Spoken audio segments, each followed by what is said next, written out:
بسم الله الرحمن الرحيم قل هو الله أحد الله الصمد لم يلد ولم يولد ولم يكن له كفوا أحد. السلام عليكم ورحمة الله وبركاته. الحمد لله الذي شرح صدور أهل الإسلام للهدى ونكت في قلوب أهل الطغيان فلا تعي الحكمة أبدا. وأشهد أن لا إله إلا الله وحده لا شريك له إلها أحدا فردا صمدا لم يتخذ صاحبة ولا ولدا.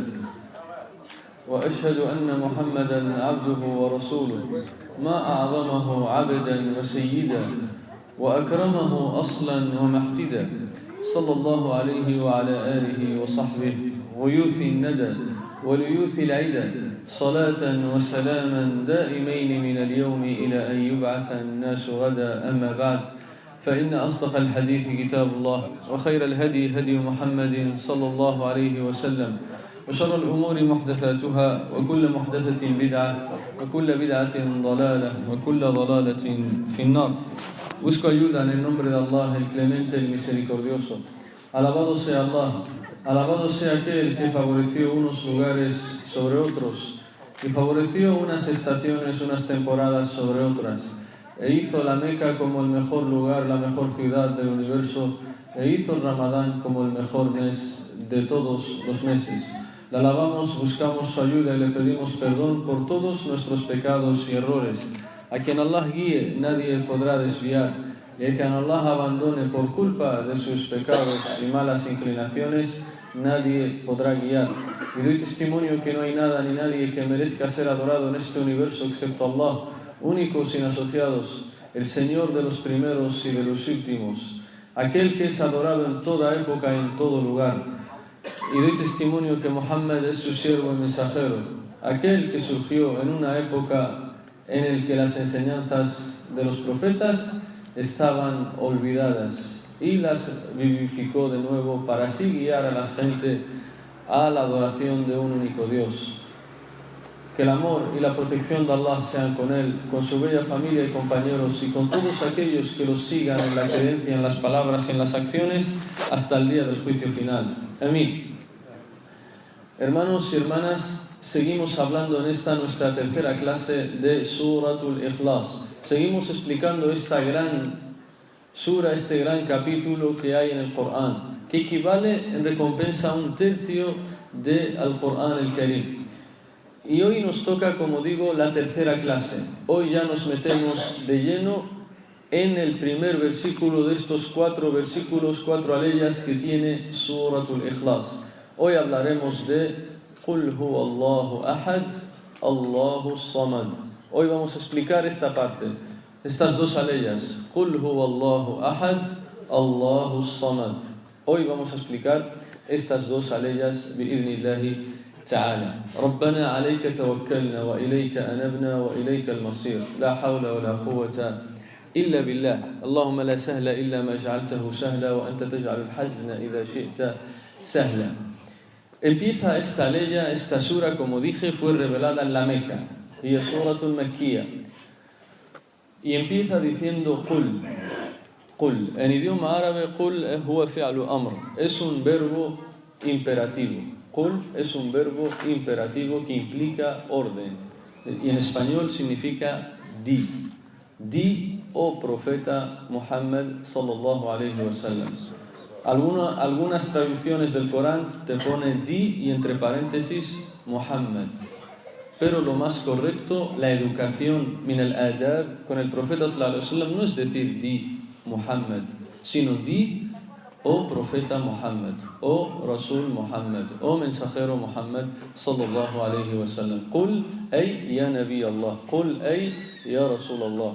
Qul, pero decir qul ya Muhammad es, digamos que no es del todo respetuoso y ni educado con el profeta sallallahu alayhi wa sallam, porque Allah nos dice en el Corán que no le llaméis al profeta tal como os llamáis a vosotros mismos, con su nombre nada más, sino que hay que añadir oh profeta de Allah, oh mensajero de Allah sallallahu alayhi wa sallam. Y en esta palabra nada más, en este verbo qul, podemos extraer, y esto lo he mencionado en Surat al-Falaq, pero lo vuelvo a mencionar hoy, debido a su importancia y para que vayamos aprendiendo y familiarizándonos con la extracción de beneficios ocultos.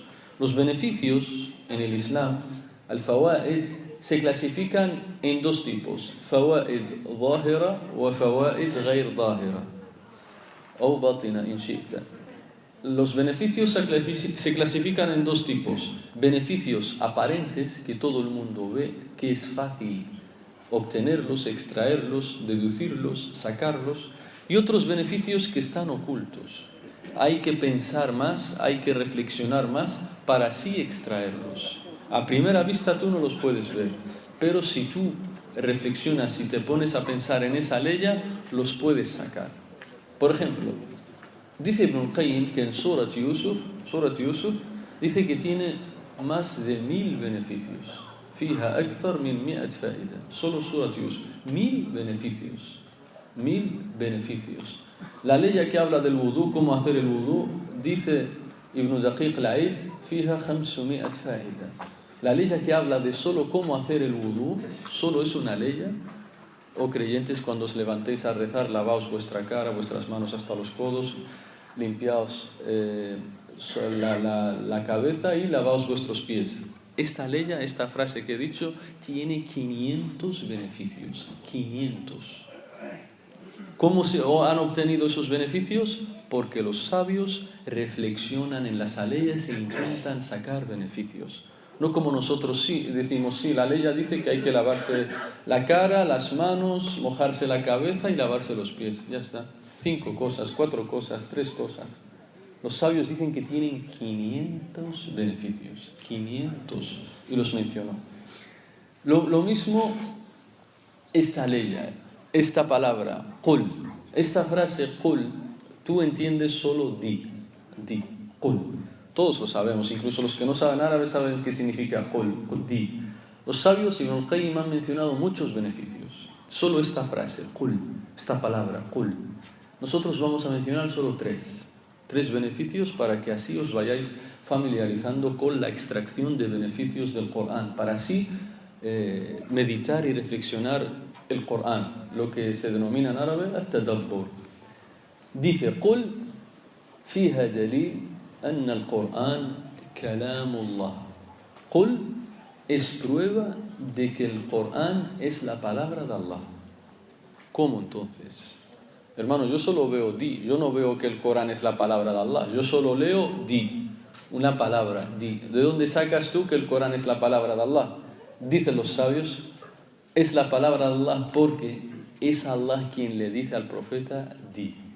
Es decir, el profeta no dice yo digo tal, sino que le es dicho di. Por tanto, si el que le dice al profeta es Allah, entonces esas palabras son de Allah. Por eso todo el Corán es la palabra de Allah.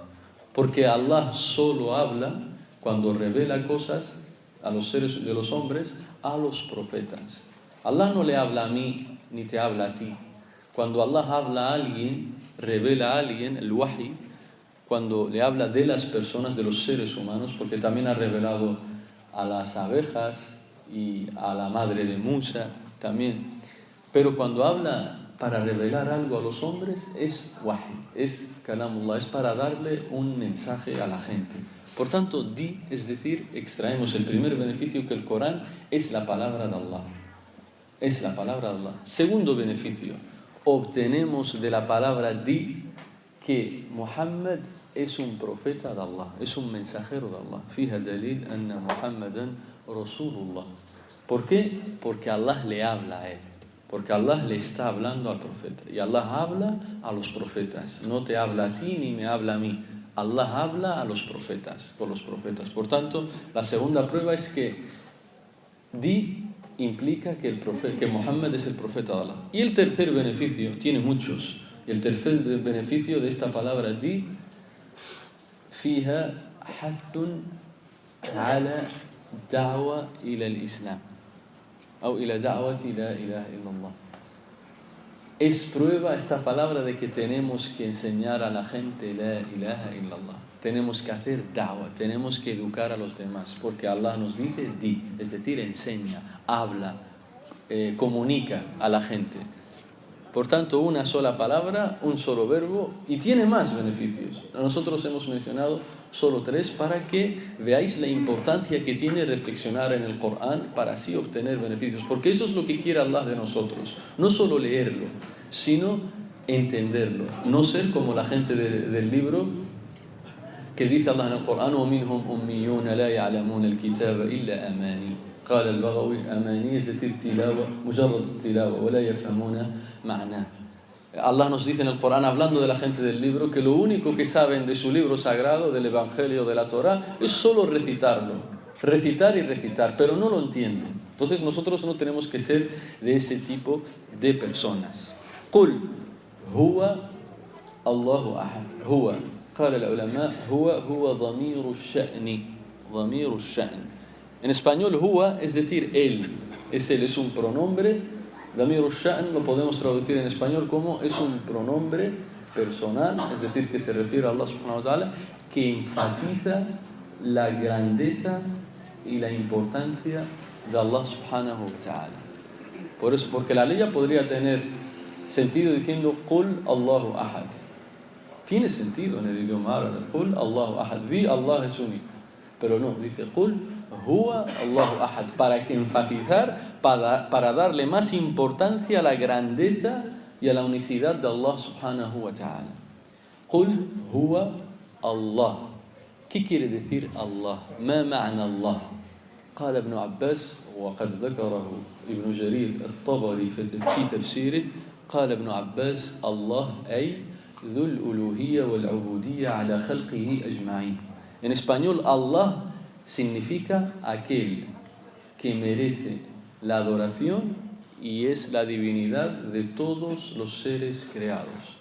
Allah significa aquel que merece la adoración y Él es el Dios, la divinidad de todo el universo, de todos los seres creados. Eso es lo que significa Allah.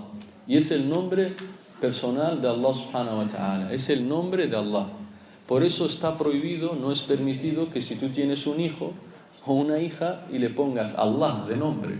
No es permitido. Solo es para Allah este nombre. A diferencia de Karim. Tú puedes ponerle a tu hijo de nombre Karim, porque es un nombre que tanto puede ser descrito Allah, el Karim, y a tu hijo se le puede llamar Karim. Pero Allah, hay nombres que solo son de Allah subhanahu wa ta'ala. Y entre ellos está Allah. Allah es el nombre, como digo, de Allah subhanahu wa ta'ala, de Dios, del Dios que adoramos, y todos los demás nombres lo describen a Él.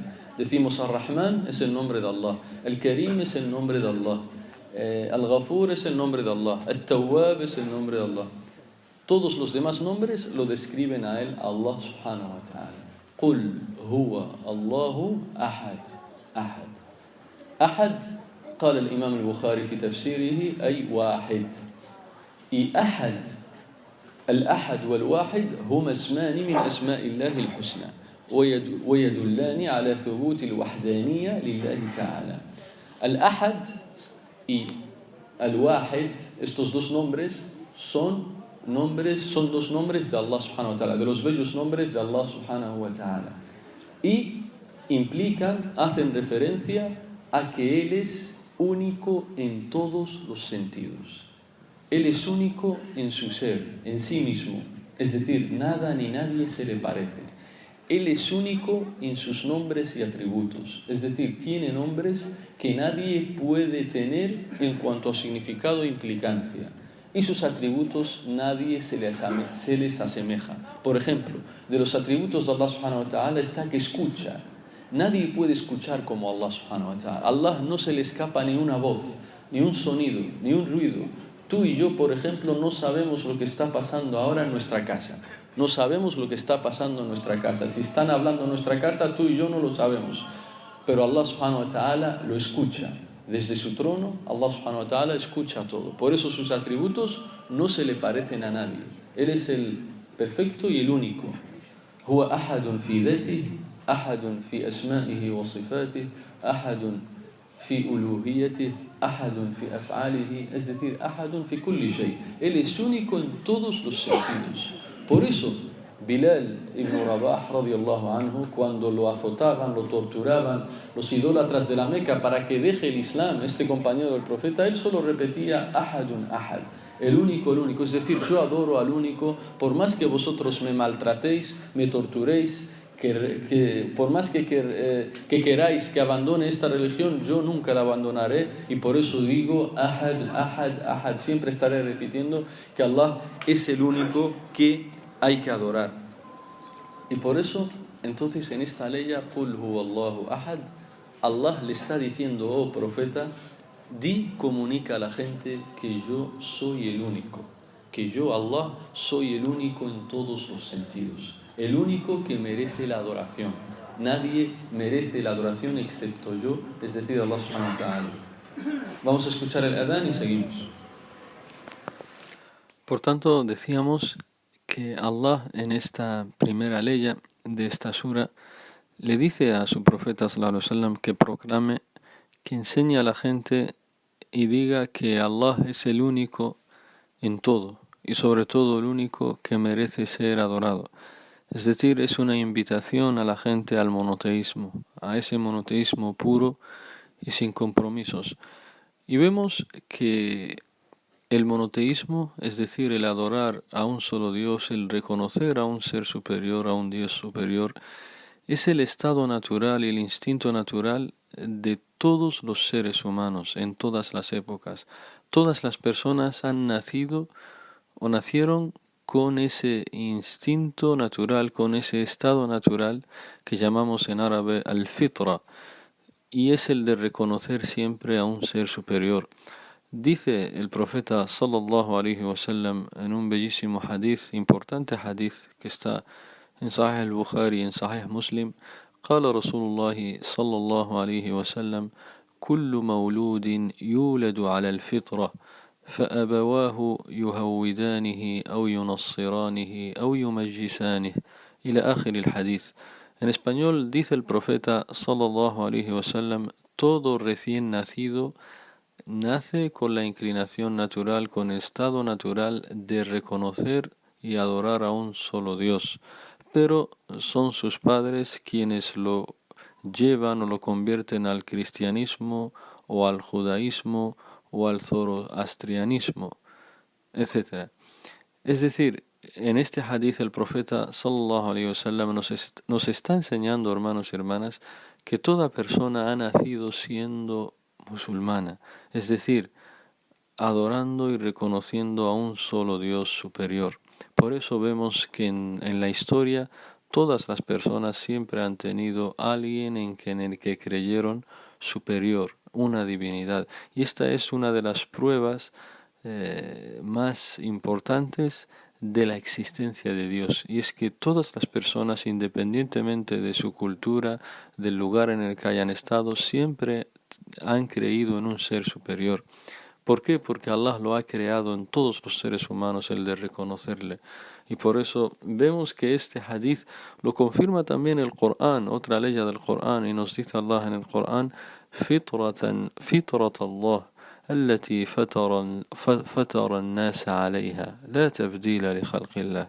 Es decir, nos dice Allah en el Corán que el reconocer a un solo Dios, el adorar a un solo Dios, es la inclinación natural, el estado natural con el que Allah ha creado a todas las personas, a todos los seres humanos.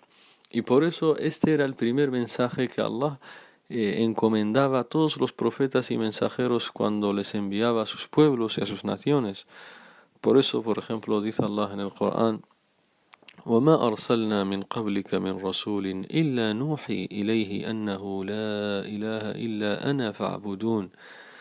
En español, dice Allah en el Corán, y ciertamente, oh profeta Muhammad, no hemos enviado antes que tú, antes que a ti, a ningún mensajero sin decirle, sin revelarle, sin encomendarle a que enseñe a su gente que no hay nada ni nadie que merezca ser adorado excepto Allah. Así pues, que me adoren. Así dice esta ley. Dice también Allah en el Corán, وَلَقَدْ بَعَثْنَا فِي كُلِّ أُمَّةٍ رَسُولًا أَنِ اعْبُدُوا اللَّهَ وَاجْتَنِبُوا الطَّاغُوتَ. Dice Allah en el Corán, y ciertamente hemos enviado a cada nación, a cada pueblo, un mensajero, un profeta, y le encomendamos, le revelamos que enseñase a su gente que lo adoren solo a Él, es decir, a Allah, y se aparten de todo lo que no sea la adoración a Allah subhanahu wa ta'ala. Por tanto, vemos cómo el monoteísmo es lo primero en todo, es lo primero con el que empezó el profeta, es lo primero con el que empezaron todos los mensajeros y profetas de Dios. Y qué importante entonces que nosotros también empecemos con este mismo principio, es decir, enseñar a nuestros hijos el monoteísmo, ya que de los errores en los que caen algunos padres o madres es que cuando quieren enseñar la religión a sus hijos, empiezan primero enseñándoles a rezar, a cómo rezar. Y ciertamente antes que eso viene algo más importante, y es enseñarle a mi hijo y a mi hija a creer en Dios, a todo lo que implica la creencia en Dios, a todo lo que implica el monoteísmo, los derechos que Allah tiene sobre nosotros, porque cuando ya el imán, la creencia, esté bien asentada en su corazón, más sentido le encontrará a ese salat, a ese rezo, y más disfrutará de todos sus actos de adoración, porque la fe es lo más importante que puede tener el musulmán. Y después nos dice la siguiente aleya, y nos dice Allah en esta bellísima sura, nos dice Allahu Samad. Allahu As-Samad. Ya hemos explicado antes qué quiere decir Allah, y ahora le toca el turno a As-Samad. ¿Qué significa As-Samad? Muchas veces lo escuchamos, incluso personas árabes lo escuchan, pero no entienden su significado. Y nosotros queremos ser de los que disfrutan su salat entendiendo las palabras que recitan.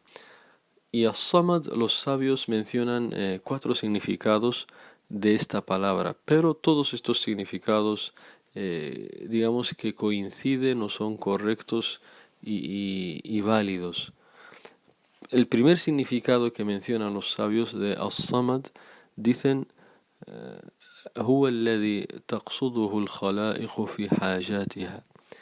En español dice As-Samad es aquel al que se dirige toda la creación, al que se dirigen todos los seres creados en los momentos de necesidad.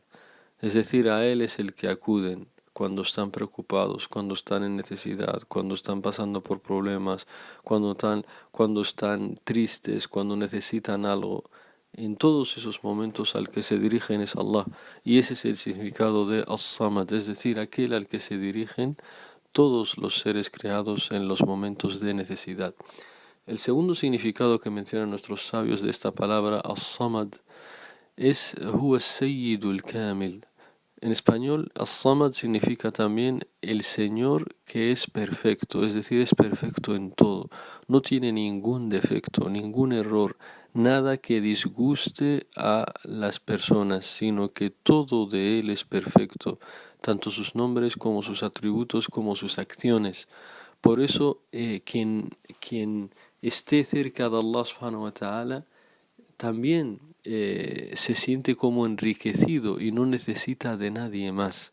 En cambio, quien está alejado de Allah, lo ves que depende de las personas, se somete a las personas, se entrega a las personas, y estos lo pisotean, estos le hacen la vida imposible, y por eso vive amargado, vive triste, vive infeliz, etcétera, etcétera. A diferencia de aquel que está cerca de As-Samad, del perfecto, porque quien está cerca del perfecto, del rico, del que no necesita de nadie, pero todos necesitan de él, quien está cerca de Allah subhanahu wa ta'ala, él se siente enriquecido, este siervo, este musulmán o musulmana se siente enriquecido estando cerca de Allah y no necesita de nadie más. El tercer significado de esta palabra As-Samad, que es de los nombres de Allah subhanahu wa ta'ala, al igual que Al-Ahad y Al-Wahid, As-Samad también es un nombre de los bellos nombres de Allah. Y el tercer significado de este nombre es هو الذي لا يخرج منه شيء ولا يدخل فيه شيء. Es aquel del que no sale nada ni entra nada, es decir, por ejemplo, hijos. Allah no tiene hijos, no ha concebido, no ha tenido dentro de sí un niño o una niña, ni tampoco ha salido de él ningún niño ni ninguna niña. Por tanto, él no necesita de nadie, porque Él es el rico, el autosuficiente, el poseedor de todo lo bello y lo bonito. Por eso Allah es el rico, el que no necesita de nadie. Y el cuarto significado de As-Samad, de este nombre de Allah, es el que no come ni bebe, es decir, no necesita alimentarse. ¿Por qué? Porque los que necesitan alimentarse son los débiles, son los seres humanos, los seres creados. Pero Allah no necesita de eso porque Él es perfecto, Él es autosuficiente, y por eso verás que en este punto, el de que no necesita comer, ni beber, ni alimentarse, ves cómo Allah en este punto, ahora comprenderás mejor cuando refuta a quienes consideran a Jesús y a la Virgen María, alayhim salam, que el amor y la protección de Allah sean con ambos, a quienes les consideran dioses, unos dioses. Ves cómo Allah les refuta en el Corán y dice en árabe, Allah subhanahu wa ta'ala, kana ya'kulani at-ta'am. Ellos, es decir, Jesús y María, ellos ambos comían, se alimentaban, es decir, diciéndoles, el Dios, el que es verdaderamente Dios, un Dios supremo, no necesita alimentarse porque es perfecto. Pero en cambio quienes se alimentan son las personas, son los seres creados. Por eso la adoración no debe ser dirigida a los que se alimentan, a los que comen y beben, sino que se debe ser dirigida al Samad, aquel que no necesita de nadie, pero todos necesitan de él, subhanahu wa ta'ala. Y por eso, si tuviéramos que resumir el significado de As-Samad según todo lo que hemos dicho, diríamos huwa as-sayyidul kamil alladhi taqsuduhu al-khalaiqu fi hajatiha. En español diríamos que es el Señor perfecto, es perfecto en todo, es decir, sin igual, y que todos los seres creados acuden a Él en momentos de necesidad, aquel que necesitan todos los seres creados, todo lo que hay sobre la tierra, y no pueden estar sin Él ni un solo segundo. Por eso Él es As-Samad, el perfecto, el rico, el autosuficiente. Y sabiendo esto, hermanos y hermanas, sabiendo que Allah es As-Samad, es decir, al que se dirigen todos en los momentos de necesidad, qué importante entonces es la práctica de este nombre, es decir, que cuando necesitemos ayuda, cuando suframos algún problema, cuando nos cuesten las cosas o se tornen difíciles, qué importante es acudir a Él, acudir en su búsqueda, acudir para que nos auxilie, a diferencia de aquellos que cuando, por ejemplo, les detectan una enfermedad grave, lo primero que hacen es ir y ir a las tumbas y pedirles a ellos. Le dicen, no, mira, hermano o hermana, todo aquel que ha ido a la tumba del santo fulano ha vuelto a su casa curado de esa enfermedad. Y lo ves yendo y pidiendo y suplicando a una tumba a gente que se alimentaba, que comía y bebía, y caen con esto en el shirk, en el peor pecado que se pueda cometer. Dice Abdullah ibn Mas'ud, le pregunté al profeta sallallahu alaihi wasallam, سألت رسول الله صلى الله عليه وسلم أي الذنب أعظم؟ قال أن تجعل لله ندا وهو خلقك. Es un hadith que está en Sahih al-Bukhari y otros libros del hadith. Dice Abdullah ibn Mas'ud, le pregunté al profeta sallallahu alaihi wasallam, ¿cuál es el peor pecado? Y dijo el profeta sallallahu alaihi wasallam, atribuirle un asociado, un copartícipe a Dios, siendo que Él fue quien te creó, es decir, adorar a otros con Allah. Por tanto, aquellos que suplican a vírgenes, a santos, a tumbas, a profetas, están cometiendo shirk, están adorando a otro con Allah y están cometiendo el peor pecado.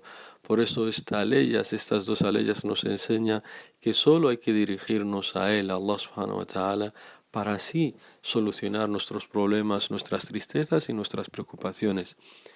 Hasta aquí llega esta clase de hoy, inshallah, y el miércoles que viene, si Dios quiere, terminaremos ya esta bellísima sura explicando لم يلد ولم يولد ولم يكن له كفوا أحد. Hasta entonces, inshallah, جزاكم الله خيرا. سبحانك اللهم وبحمدك أشهد أن لا إله إلا أنت أستغفرك وأتوب إليك. اللهم صل